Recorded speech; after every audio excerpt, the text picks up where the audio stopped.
Yun mga kalod, sa magandang araw sa inyo lahat. Kahit ngayon ulan ng ulan dahil sa may bagyo.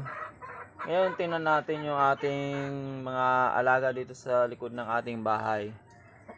Kasi alam niyo na may pasok tayo tuwing gabi. Then pagka-uwi ng bahay, hindi na natin na-check yung mga alaga natin. Kaya ngayon, bago tayo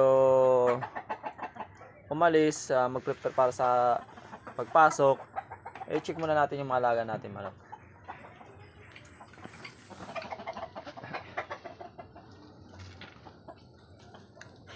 Ito na yung mga sisyo natin dati. Yan.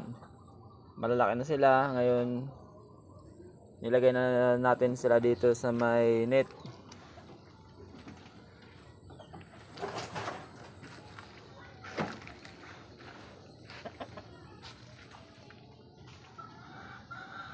Yan, at ito, kawawa naman kasi sila, babad sila sa ulan.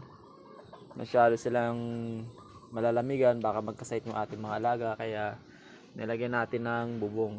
Ito na yung natin. Naglulugo na siya.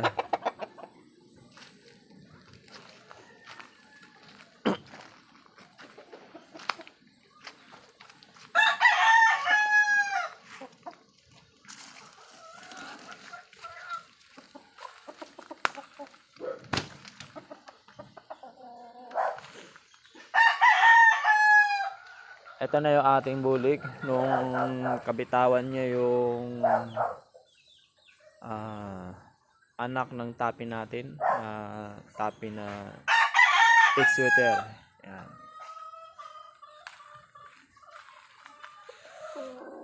Nasa 8 buwan na rin to, kaya ito yung ginagawa natin na ganador ngayon para magparami siya.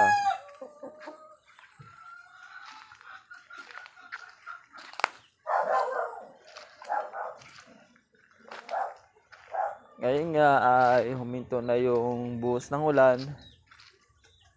Pero dito sa likod natin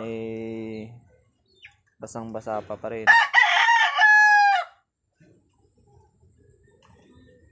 Yan yung mga alaga natin na kasalukuyang mga naglulugon.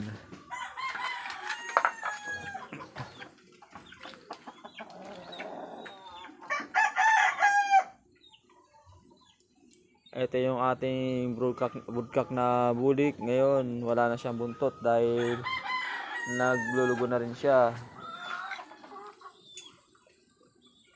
Yan yung ating anak ng tapi at saka yung ating talisay na 6 months.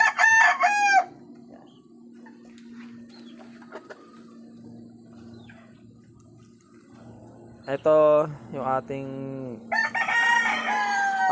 kasing edad ng bulik nung nasa unang video. Pinakita natin kanina, halos magkakasing edad lang sila, pero ito, hindi ko alam kung anong klaseng dumapo sa kanya na hindi natin magamot-gamot. Kahit binigyan naman natin siya ng mga gamot tuloy-tuloy, pero hindi pa rin nagbabago yung gana sa pagkain niya. Ayaw niyang kainin yung mga binibigyan natin na patuka sa kanya. Pero hanggang sa pumayat na lang siya. Binigyan natin ng pampagana pero ayaw niya pa rin eh. Kahit gutom na siya, ayaw niya pa rin kumain.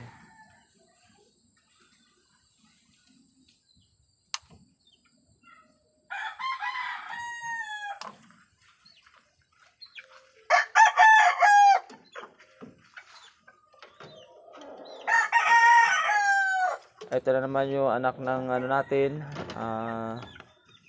tapi. Yung mga sisiyo nung unang video natin.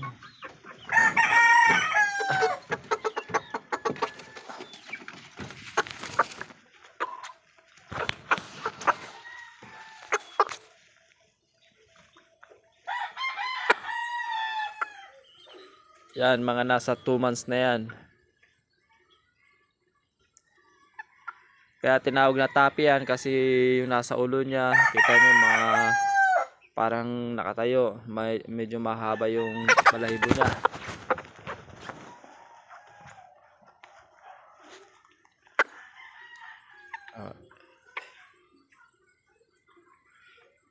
Ayan.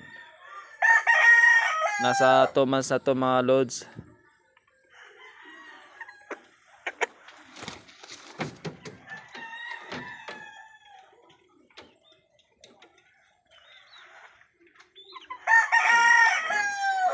Ito yung isang kapatid niya, yung isang kapatid nito, yung isang kapatid nila ay hiningi ng kaibigan natin. Kaya ibinigay naman natin para meron naman siyang lahi ng tapi natin. Yan.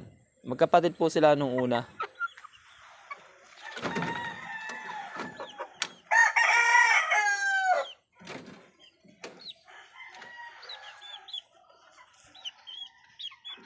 Ito, mga nasa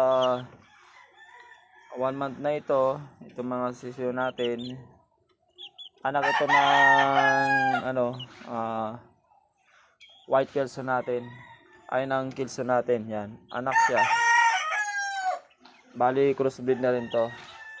Ito pa yung isang kapatid nung tapi natin.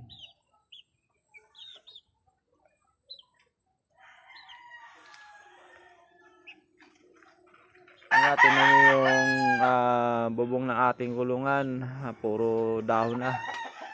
Natambakan na siya ng dahon kasi hindi natin nabibisita ng maayos dito.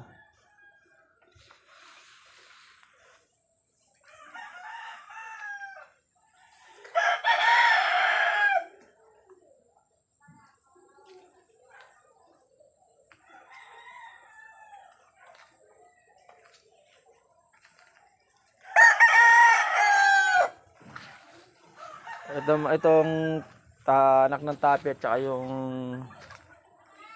anak ng hats natin na hiraw, tinanggalan natin siya ng palong. Kasi nung nakita natin sa laro nila, parang nabibigatan sila sa palong nila.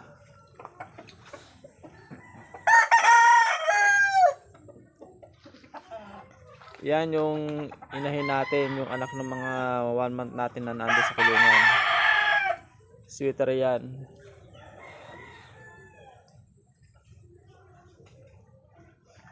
Inihiwalayan natin yung mga anak niya para mag-ano uli siya, magpaupo.